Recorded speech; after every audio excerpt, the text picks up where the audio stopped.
오늘도 좋은 날입니다. 자, 우리 모두는 주 예수를 믿고 영접함으로 하나님의 생명을 가지게 됩니다. 우리 마음 안에 심겨진 그 하나님의 생명은 성장을 통해서 하나님의 뜻과 목적을 이루어 내십니다. 이 생명의 그 성장을 방해하는 여러 가지 요소를 제거해야 되고, 특별히 어제는 그 생명의 성장의 목적은 바로 우리 모두가 그리스도 안에서 하나로 건축되어 그리스도의 몸, 그분의 신부와 군대가 되는 것이다. 그러기 위해서 이제 우리가 영적 성장을 위해서 우리는 우리의 온 존재를 잘 보존할 필요가 있습니다.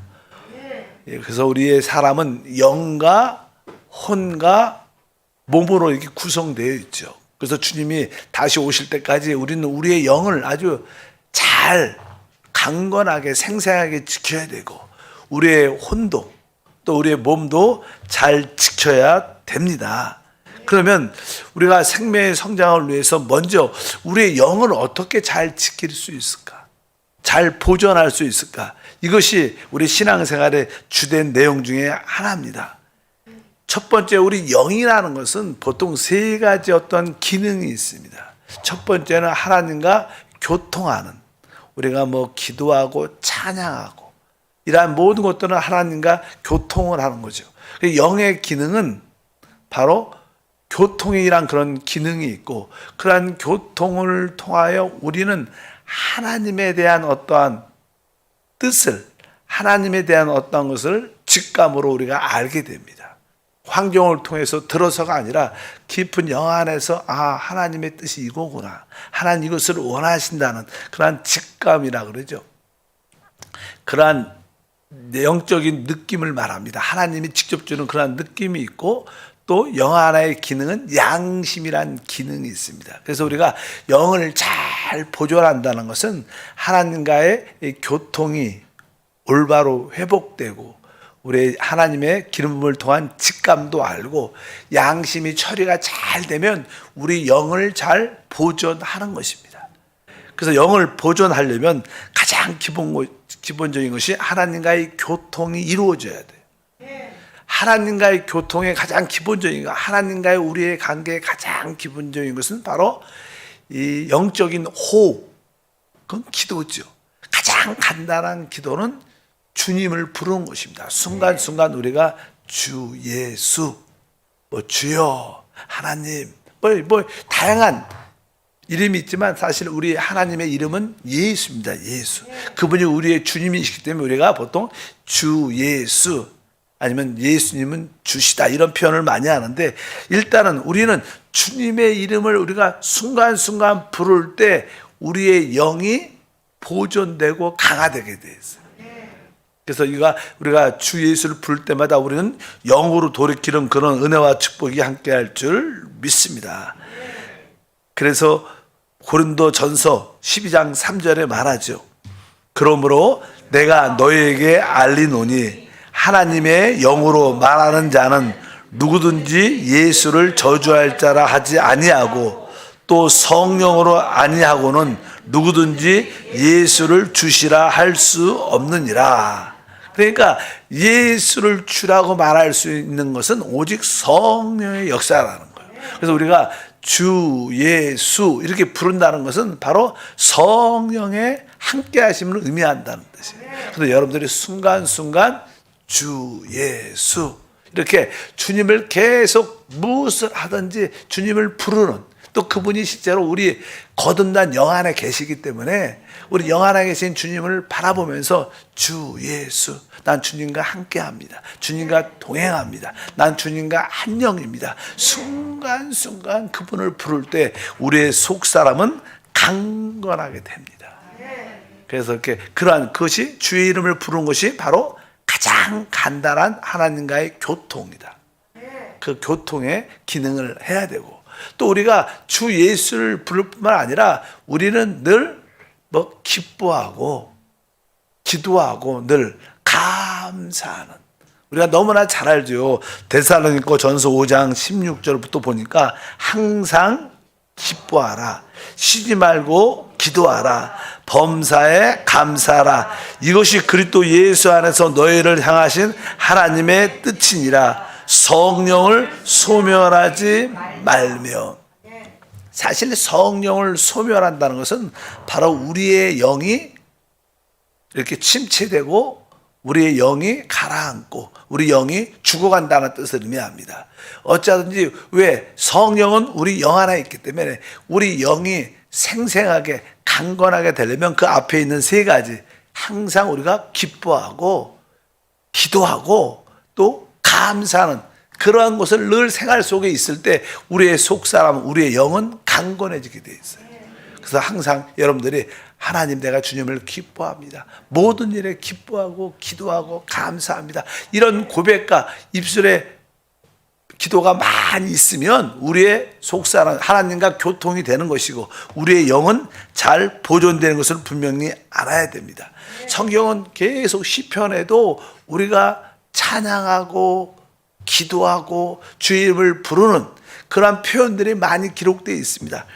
또 특별히 이사야 12장 4절에도 그런 표현이 있죠. 이사야 봐도 그날에 너희가 또 말하기를 야훼께 감사하라. 그 이름을 부르며 그의 행하심을 만국 중에 선포하며 그의 이름이 높다 하라. 여기도 보니까 야훼께 감사하고 그의 이름을 부르고 뭐 그분의 행하심을 선포하라. 이러한 표현들 바로 우리 입술을 열어서 우리가 기뻐하고 기도하고 찬양하고 감사하고 주인을 부른데 사실 우리가 입을 여는 것은 사실 우리의 영을 사용하는 겁니다. 근데 뭐 우리가 입을 열어서 나쁜 이야기를 하고 이것은 뭐예요? 우리의 아주 영을 죽게 하는 요소도 있지만 입을 여는 것은 생명수가 흘러나오는 길이다. 이것을 분명히 아시고 하나님 내가 늘 기뻐하고 기도하고 감사 이런 것도 보고 또 주님과의 교통, 우리 영을 새롭게 하는 것인 것도 분명히 알아야 됩니다. 그리고 우리 삶 가운데는 이 세상에 많은 것들이 온갖 더러움으로 가득 차 있기 때문에 우리의 가장 깊은 영도 밖에서 어떤 것을 보거나 어떤 것을 듣게 되면 그것이 결국 우리의 영까지 영향을 끼치게 되어 있어요. 그래서 우리는 온갖 더러움에서 우리의 영을 지킬 필요가 있다. 고린도후서 7장 1절에 말씀합니다. 그런즉 사랑하는 자들아 이 약속을 가진 우리는 하나님을 두려워하는 가운데 거룩함을 온전히 이루어 육과 영의 온갖 더러운 곳에서 자신을 깨끗하게 하자. 이렇게 말씀합니다. 바로 육과 영의 온갖 더러운 곳에서 자신을 깨끗하게 하자. 그러니까 우리 영을 잘 지키려면 바로 온갖 세상의 더러운 것들로부터 우리를 잘 지켜야 된다는 거예요. 우리가 우리 안에 이렇게 영 안에까지 이렇게 들어올 수 있는 것들은 우리가 소위 말하면 이게 보는 것도 우리 안에 들어오는 거예요. 먹는 것은 사실 실제로 우리 육신 안에 위 안에 들어오죠. 위 안에. 그래서 그냥 종교인들이 어떻게 안식일에 이런 것들을 먹느냐 이렇게 막 그런 이야기를 먹는 이야기. 근데 먹는 것이 사람을 더럽게 하지 않는다. 진짜 사람에게서 나오는 더러운 생각들 이런 것들이 사람을 더럽게 하는 것이지 먹는 것이 우리를 더럽게 하지 않는다 이런 표현을 하면서 어쩌든지 우리 안에 들어오는 것 중에 몇 가지가 있는데 그것은 보는 겁니다. 보는 것은 다 우리 안에 들어오게 되고 영향을 끼치게 돼. 또 하나는 듣는 거예요. 듣는 거. 그래서 우리가 원망하고 불평하는 그런 이야기를 자꾸만 듣다 보면 그 사람의 영은 점점점 죽게 돼 있어요. 그래서 누군가 원망과 불평하고 이런 이야기 할 때마다 나는 그런 이야기를 듣고 싶지 않다. 난 그런 이야기를 거절한다.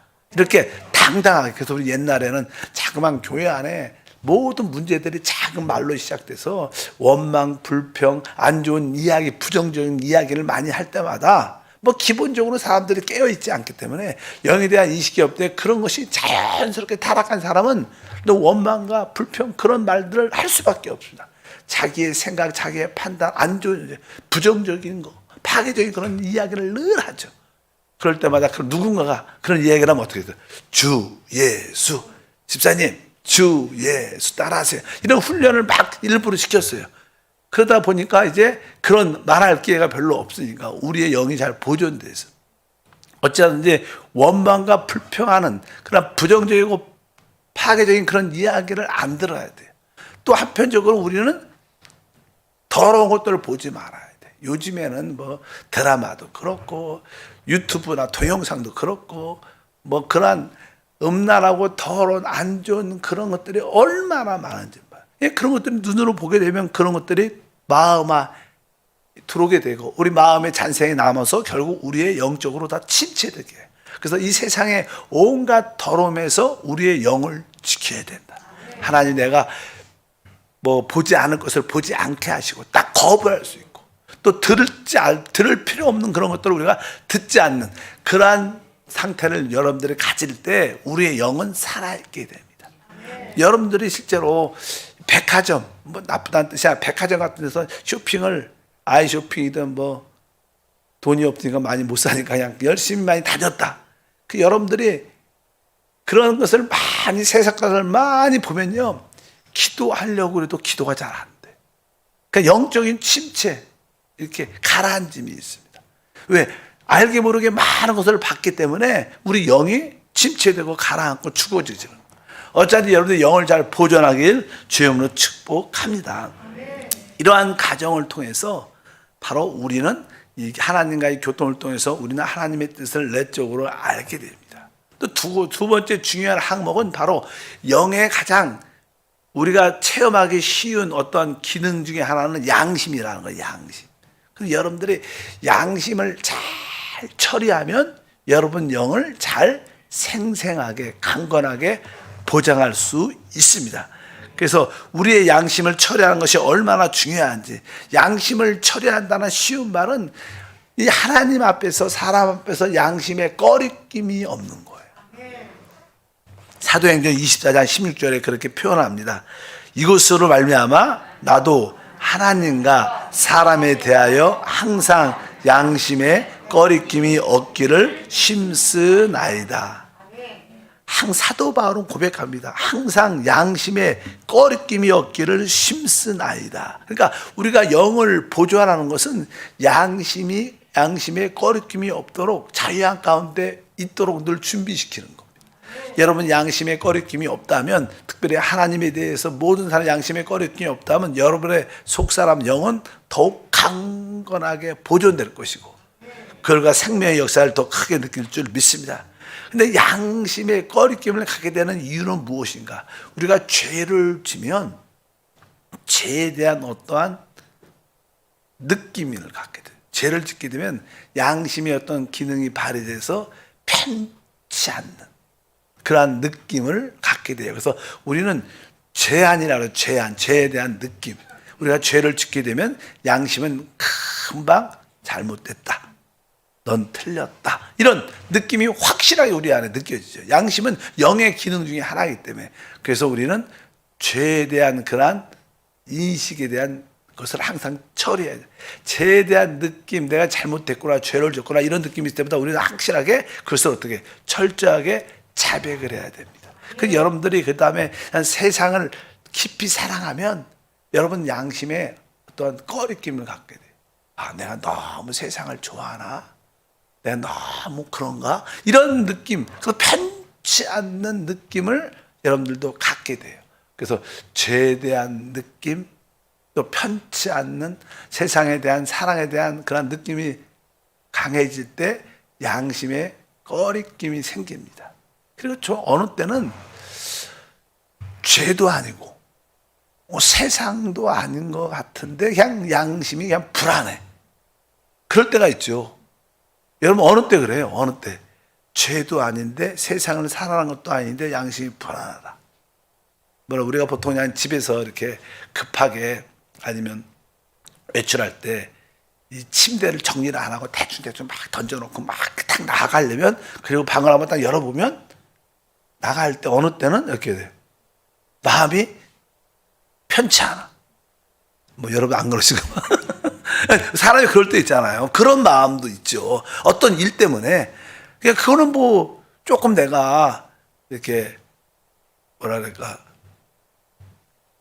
깨끗하지 않다는 건 정리가 잘 안 되는 그런 스타일입니다. 근데 그런 것이 또 죄는 아니죠. 그게 왜 죄입니까? 세상도 아니죠. 그러나 내가 좀 이렇게 아주 정돈이나 어떤 것에 대해서 안 그래서 좀 마음이 편치 않는, 일단은 불안한 느낌이 우리 안에 있어요. 불안한 느낌도 일단은 하나님께 기도하면서 그러한 불안한 느낌이, 꺼리낌의 느낌이 없도록 우리가 처리하는 게 그건 뭐예요?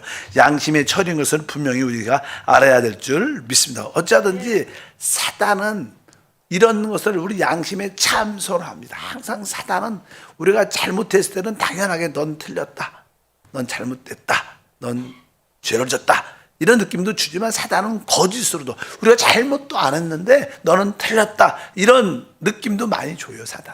사단은 실제로 우리가 죄를 져서도 참소를 하지만 잘못한 것도 없어도 우리를 속이기 위해서 양심의 느낌을 줘서, 양심이 너무 약한 사람도 있어요. 너무나 조금만 뭘 해도 늘 양심이 편하지 않아서 힘들어하고, 어떤 사람은 너무 양심이 뻔뻔해갖고 웬만큼 죄를 져갖고 까딱도 하는 느낌도 없어요. 그것도 안 좋죠. 어쩌든지 우리가 기도 가운데 양심의 꺼리낌이 있을 때마다 확실하게 우리가 처리해야 될 줄 믿습니다. 양심을 처리하는 건 다른 게 아니라 하나님께 우리의 양심의 느낌들을 하나님께 자백하는 거예요. 죄를 졌으면, 세상을 사랑했으면, 하나님 내가 이러한 죄를 졌습니다. 잘못했습니다. 내가 주님보다 세상을 더 많이 사랑했습니다. 이렇게 여러분들이 자백하면 자동적으로 예수의 피가 흐르게 돼 있어요. 왜? 이미 주님의 십자가의 구속은 이미 이루어진 사건입니다. 그러나 우리가 자백할 때 그 아들의 피가 우리를 모든 불의에서 깨끗게 하실 줄 믿습니다. 항상 그래서 우리는 우리의 죄에 대한, 세상에 대한 양심의 꺼리낌에 대한 느낌도 중요하지만 우리가 자백했다면 보혈의 능력을 믿어야 돼요. 보혈이 훨씬 우리를 정결케 하는 능력이 있죠. 그러니까 죄의식을 너무 강하게 느끼는 것보다 그것을 자백했다면 여러분은 보혈의 능력을 믿기를 바랍니다. 그래서 특별히 계시록 12장의 10절부터 11절에 사단이 하는 일을 말씀하는데, 내가 또 들으니 하늘에서 큰 음성이 있어 이르되 이제 우리 하나님의 구원과 능력과 나라가 또 그의 그리스도의 권세가 나타났으니 우리 형제들을 참수하던 자 곧 우리 하나님 앞에서 밤낮 참수하던 자가 쫓겨났고, 여기 보니까 우리 형제들을 참수하던 자, 우리 하나님 앞에서 밤낮 참수하던 자, 우리를 밤낮 참수하고 우리를 정죄하는 자가 있는데 그가 사단입니다. 그는 어떤 일을 해요? 밤낮 참수. 하나님 앞에서 이 사람은 틀렸습니다, 이 사람은 잘못됐습니다, 이 사람은 축복받을 수 없습니다. 사단은 늘 바로 우리 양심 안에서 그런 말을 해요. 우리 양심 안에 사실 영이고 영 안에 우리 하나님이 계시니까 양심을 통해서 계속 이 사람이 잘못됐다. 근데 이 참소를 어떻게 이겼냐? 뒤에 보니까 또 우리 형제들이 어린 양의 피와, 이렇게 했어요. 어린 양의 피와 자기들의 증언하는 말씀으로 그를 이겼으니 그들은 죽기까지 자기들의 생명을 아끼지 아니하였도다. 그러니까 어린 양의 피로 이겼다는 거예요. 우리에게 죄와 허물들이 우리 안에 있을지라도 우리가 하나님께 자백하면 그 보혈이 우리를 정결하게 합니다. 여러분들이 자백할 때마다 그 보혈의 능력을 믿으시고 모든 양심의 꺼리낌에서 자유를 얻기를 축복합니다. 너무나 사람들이 이렇게 자백을 하고 보혈의 능력을 믿지 않는 분도 많아요. 그래서 자꾸만 또 회개하고 또 회개하는 것도 좋지 않습니다. 자꾸만 여러분들이 어떤 죄를 잘못했는데, 하나님 내가 진짜 그 죄를 잘못했습니다, 그 사람에 대해서 내가 용서를 구합니다, 이렇게 하나님께 자백했으면 여러분의 그 문제에 대해서, 그 죄의식에 대해서 지어줘야 돼요. 깨끗하게. 왜? 보혈을 시켰으니까. 근데 자꾸만 그것이 씻겨졌다고 생각이 안 들어요. 그래서 또 자백하고 또 고백하고 또 자백하고 또 고백하는 경우가 많아요, 사람들이. 그럴 때 어떻게 해야 돼요? 이것은 여러분들이 보혈의 능력을 믿지 못하게 역사하는 사단의 역사니까, 자꾸만 그런 생각이 들 때마다 예수 이름으로 더러운 귀신 떠나가라, 이렇게 쫓아내야 돼요. 그런 생각, 자꾸만 그게 거룩한 게 아닙니다. 자꾸만 옛날 지나간 죄를 또 회개하고 또 회개하고 또 회개하고. 왜냐하면 우리가 양심에 어떠한 꺼리낌을 갖는다는 뜻은요, 하나님과의 관계가 깨어졌다는 뜻이에요. 양심에 꺼리낌이 있으면 하나님과의 관계가 끊어졌기 때문에 생명이 흐르지 않는 겁니다. 왜 양심의 죄의식이 무서우냐면 그 죄의식을 느낄 때 하나님과의 관계가 끊어진 거기 때문에 하나님과의 교통이 이루어지지 않아요. 그래서 사단은 자꾸만 우리에게 양심의 참소를 줘서 하나님 관계를 끊어지게 한다는 거예요. 근데 우리는 보혈로 우리가 자백하면 보혈은 씻겨지기 때문에 다시 회복되는 줄 믿습니다. 회복되는 것을 사단은 속이는 겁니다. 그래서 자꾸만 내가 철저하게 자백했는데도 자꾸만 그 생각이 난다 그러면 어떻게? 예수 이름으로 이 더러운 생각은 떠나가라. 난 보혈을 믿는다. 나는 죄사함 받았다. 난 용서 받았다. 이렇게 거기에 자유하야 사단의 모든 속임에서 이기는 우리의 역사가 함께할 줄 믿습니다. 그래서 요한 1서에 우리가 자백한다는 것은 놀라운 능력을 의미합니다.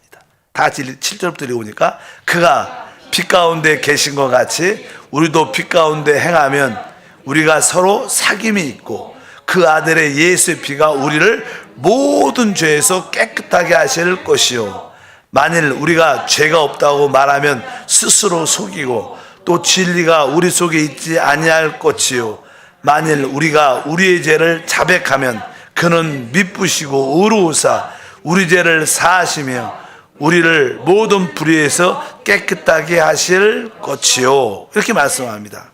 오늘 말씀해 보니까 우리를 그리스도 예수의 피가 우리를 모든 죄에서 깨끗하다. 모든 죄입니다. 뭐 여러분들이 느낄 때 이것은 큰 죄니까 자꾸만 기억이 나오는 거예요. 이건 작은 죄는 뭐 그냥 의식이 없겠지만 큰 어떠한 여기 모든 죄입니다. 여러분들이 이 죄는 용서받을 수 없어. 그런 것도 모든 죄 안에 들어가니까 그 아들의 피가 모든 죄에서 우리를 깨끗하게 하는구나. 내가 자백하면 바로 그분은 의로워서 우리를 모든 불에서 깨끗게 하셨구나. 이것을 믿으시면서 여러분의 양심을 잘 지킬 때 여러분의 속사람 영은 강건하게 보존되므로 생명의 역사를 마음껏 누리게 될 줄 믿습니다. 그래서 기도할 때 또 이 양심이 어떠한 의식, 죄에 대한 의식이 있을 때마다 우리는 철저하게 자백해야 돼.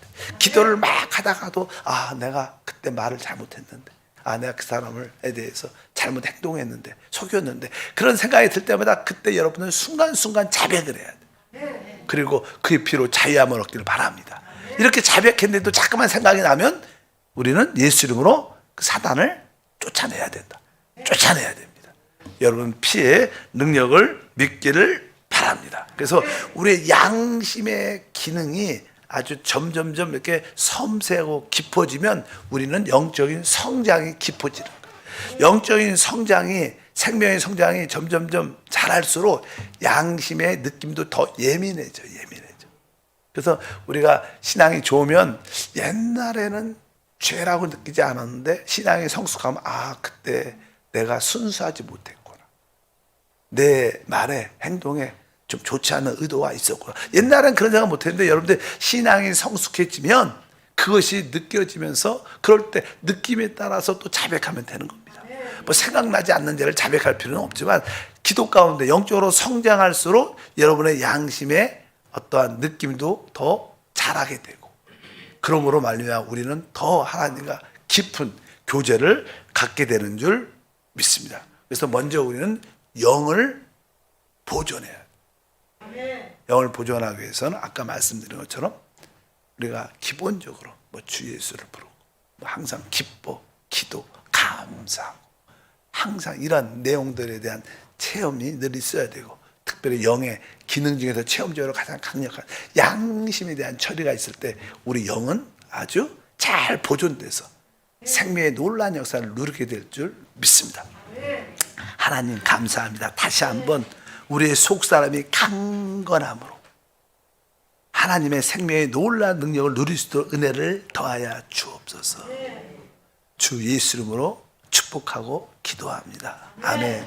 하늘에 계신 우리 아버지여, 이름이 거룩히 여김을 받으시오며 나라가 임하시오며 뜻이 하늘에서 이루어진 것 같이 땅에서도 이루어지리라.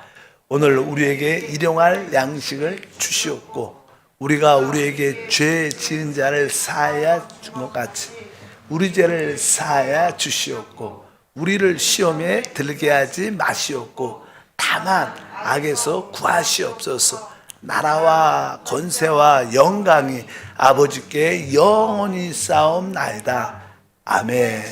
할렐루야. 하나님을 찬양합니다.